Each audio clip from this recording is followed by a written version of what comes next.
University of Gourbanga বিশ্ববিদ্যালয়ের BA fifth semester sociology general suggestion নিয়ে আজকের এই বিশেষ ভিডিও। অর্থাৎ তোমরা যারা ইউনিভার্সিটি অফ গৌড়বঙ্গ বিশ্ববিদ্যালয়ের অধীনে বিভিন্ন কলেজে বিএ ফিফথ সেমিস্টারে পাস কোর্সে পড়াশুনো করছো এবং যাদের পাস কোর্সে সোশিওলজি পেপারটি রয়েছে, তোমাদের সোশিওলজি GE1 পেপারের সাজেশন নিয়ে আজকের এই ভিডিওটি উপস্থাপন করা হয়েছে। তাই ভিডিওটি স্কিপ না করে প্রথম থেকে শেষ পর্যন্ত দেখতে থাকো আর ভিডিওতে বলা প্রশ্নগুলি অবশ্যই খাতায় লিখে নাও। Sociology general, paper code SOCG GE1, paper name introduction to sociology. তোমাদের লিখিত পরীক্ষা মোট 32 নম্বরের হবে এবং পরীক্ষার সময় থাকবে 2 ঘন্টা এবং তোমাদের পরীক্ষায় মান 8-এর 4টি প্রশ্ন লিখতে হয়।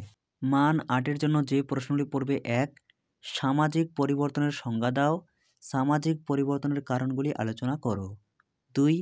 সমাজবিজ্ঞানের সংজ্ঞা দাও, সমাজবিজ্ঞান কি একটি বিজ্ঞান আলোচনা করো। 3. সমাজবিজ্ঞান ও দর্শনের মধ্যে সম্পর্ক ব্যাখ্যা করো। 4. সংস্কৃতি কি, সংস্কৃতির বিভিন্ন বৈশিষ্ট্য বিস্তারিতভাবে আলোচনা করো। অথবা সংস্কৃতির সংজ্ঞা দাও, সংস্কৃতির বিভিন্ন উপাদান সম্পর্কে আলোচনা করো। দুটি প্রশ্নেরই উত্তর কার্যত একই হবে। 5. উপযোজন ও আত্মীকরণ এর উপর একটি সংক্ষিপ্ত টিকা লেখো অথবা সহযোগিতা এবং আত্মীকরণের উপর একটি সংক্ষিপ্ত টিকা লেখো। 6. কারণ এবং প্রকারভেদ সহ দ্বন্দ্ব প্রক্রিয়াটি বিস্তারিতভাবে আলোচনা করো। 7. সামাজিক নিয়ন্ত্রণ এর সংজ্ঞা কী, সামাজিক নিয়ন্ত্রণের উদ্দেশ্য ব্যাখ্যা করো। 8 পর্বে ভূমিকা এবং মর্যাদা এর সংজ্ঞা লেখো, আরোপিত এবং অর্জিত মর্যাদার ধারণাটি সংক্ষেপে ব্যাখ্যা করো। 9. সমাজতত্ত্বের সংজ্ঞা দাও, সমাজতত্ত্বের প্রকৃতি ও পরিধি আলোচনা করো অথবা সমাজতত্ত্ব বলতে কী বোঝো, সমাজতত্ত্বের মুখ্য বৈশিষ্ট্যগুলি আলোচনা করো। 10 পর্বে সম্প্রদায় বলতে কী বোঝো, সম্প্রদায় ও সমিতির মধ্যে পার্থক্য আলোচনা করো অথবা সম্প্রদায় বলতে কী বোঝো, সম্প্রদায়ের ও সংঘের মধ্যে পার্থক্য আলোচনা করো। 11 পর্বে সমাজতত্ত্বের সংজ্ঞা দাও, সমাজতত্ত্বের বিষয়বস্তু আলোচনা করো। 12 সমাজতত্ত্বের সঙ্গে ইতিহাসের সম্পর্ক আলোচনা করো। 13 পর্বে সমাজতত্ত্বের সঙ্গে রাষ্ট্রবিজ্ঞানের সম্পর্ক আলোচনা করো। এরপর 14 সামাজিক গোষ্ঠী কাকে বলে, সামাজিক গোষ্ঠীর বিভিন্ন প্রকারভেদ সম্পর্কে আলোচনা করো। 15 পর্বে উদাহরণ সহ লোকাচার ও লোকনীতি সম্পর্কে আলোচনা করো।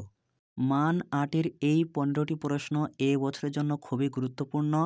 এই প্রশ্নগুলি তোমরা সবার প্রথমে রেডি করবে। এই প্রশ্নগুলি থেকেই তোমরা পরীক্ষায় 100% নিশ্চিত কমন পেয়ে যাবে। এই প্রশ্নগুলি পড়া হয়ে গেলে তোমরা চাইলে আরও এক্সট্রা কয়েকটি প্রশ্ন পড়তে পারো। 1. সামাজিক গোষ্ঠী বলতে কী বোঝো, সমাজে সামাজিক গোষ্ঠীর গুরুত্ব সম্পর্কে আলোচনা করো। 2.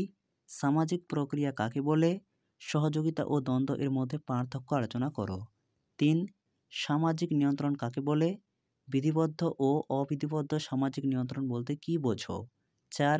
সামাজিকীকরণ কি, সামাজিকীকরণের বিভিন্ন সংস্থা আলোচনা করো। 5. প্রাথমিক গোষ্ঠী এবং গৌণ গোষ্ঠীর মধ্যে পার্থক্যগুলি আলোচনা করো। এই ছিল তোমাদের বিএ ফিফথ সেমিস্টারের সোশিওলজি জেনারেল GE1 পেপারের সম্পূর্ণ সাজেশন। ভিডিওটি ভালো লেগে থাকলে অবশ্যই একটি লাইক করে দিও এবং চ্যানেলে নতুন হয়ে থাকলে চ্যানেলটিকে সাবস্ক্রাইব করে রাখতে একেবারেই ভুলো না, পরবর্তী ভিডিওর নোটিফিকেশন সবার আগে পাওয়ার জন্য। ইতিমধ্যে বিএ ফিফথ সেমিস্টারের বিভিন্ন বিষয়ের সাজেশনমূলক ভিডিও আমাদের এই চ্যানেলে পোস্ট করা হয়ে গেছে। সেই ভিডিওগুলি তোমরা দেখে না থাকলে অবশ্যই দেখে নেবে। এছাড়াও তোমার কোন সাজেশনমূলক ভিডিও প্রয়োজন তা নিচে কমেন্টে লিখে জানাতে একেবারেই ভুলো না।